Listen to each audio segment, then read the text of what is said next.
unfold.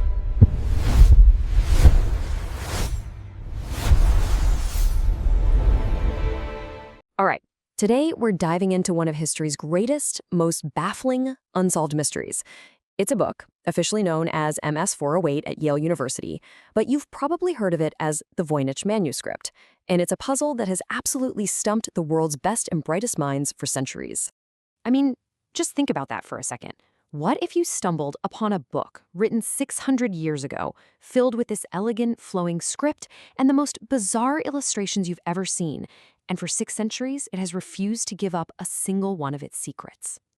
And that is not an exaggeration. We're talking page after page of illustrations of plants that no botanist can identify, star charts that don't match any known sky, and this beautiful, looping script that has defeated everyone from World War II codebreakers to modern AI.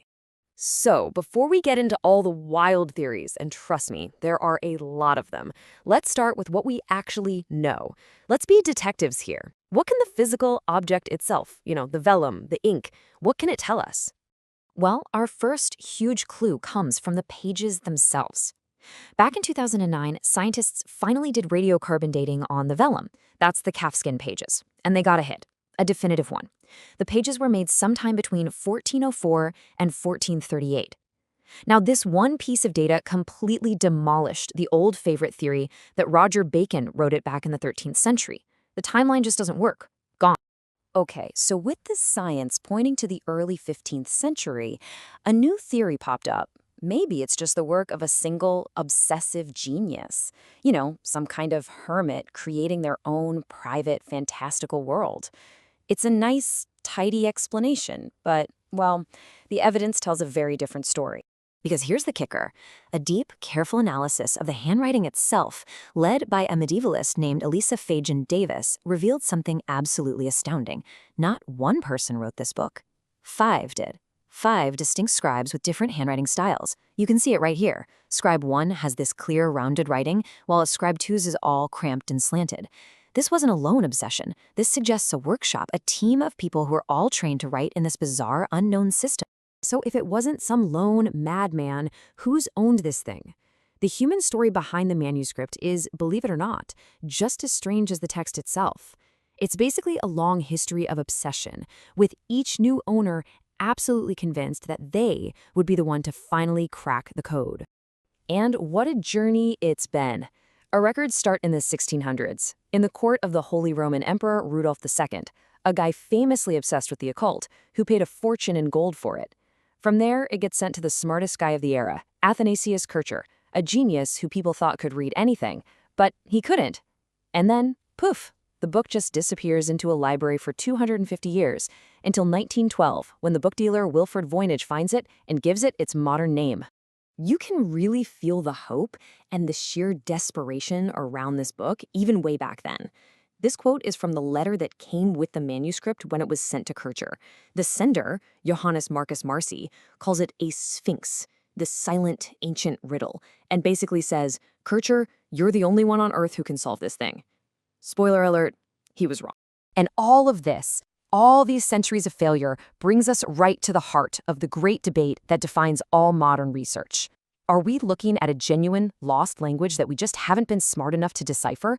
Or is this the single most elaborate, successful, and long-running hoax in all of human history? And what's so maddening is that the evidence for both sides is really, really good. For team language, the text follows something called Zipf's law, a statistical pattern you find in every single known human language. Plus, you have those 5 different scribes. But for team hoax, the text is way too repetitive. And the real weird part? There are no mistakes, no crossed-out words. Who writes a whole book without making a single error? So how could someone in the 1400s even create such a convincing fake? Well, a computer scientist named Gordon Rugg figured out a pretty brilliant and surprisingly simple way it could have been done. You just make a table of word parts, prefixes, roots, suffixes. Then you take a piece of cardboard with holes cut in it, called a carton grill. You lay the grill over the table, combine the syllables you see through the holes, and bam, you can generate thousands of words that look structured but are just complete, meaningless gibberish. Which, of course, brings us to the modern day. Right? We have supercomputers, we have AI. Surely, if there's a pattern, a machine can find it. If there's a code, we can crack it. Well, it's not quite that simple. So in the last few years, you might have seen these headlines pop up with AI-generated translations like this one. They sound really cool, very epic. The problem is they're almost certainly AI hallucinations. The AI isn't actually translating anything. It's just a pattern matching machine. It sees an old script and a prompt to translate, and it basically says, oh, you want something that sounds like an ancient text? I can do that. And it just makes stuff up. So, while all the silicon brains were off dreaming up fantasy epics, real scholarship using actual science was on the verge of uncovering one of the biggest clues in over a century. Get this. In 2024, Lisa Fagan Davis used a technology called multispectral imaging on the first page of the book. This tech lets you see ink that was erased centuries ago. And there, hidden in the margin, she found faded notes. And the handwriting? It was a perfect match for Johannes Marcus Marci, the guy who sent the book to Rome in 1665. This is the smoking gun. It proves the manuscript's history is real, and it makes a modern forgery totally impossible. It firmly plants the mystery in the deep past. So after all the forensics, all the history, all the high-tech analyses, where in the world does that leave us? We're left with this profound, almost philosophical puzzle. The Voynich Manuscript is like the ultimate trap for a human brain. We are hardwired to find patterns, and when we find them, we assume they mean something. But this book forces us to ask a deeply uncomfortable question. Is it possible for something to have all the intricate patterns of a language, all the structure, but contain absolutely no message at all? And that's really the question we're left with, isn't it? Is this a lost song from a forgotten culture that we just haven't learned how to hear yet? Or is it a trap for the curious? The most complex, most successful practical joke ever pulled. A 600-year-old riddle that's fooled emperors, scholars, codebreakers, and even our most powerful artificial intelligence? For now, the Sphinx is still silent.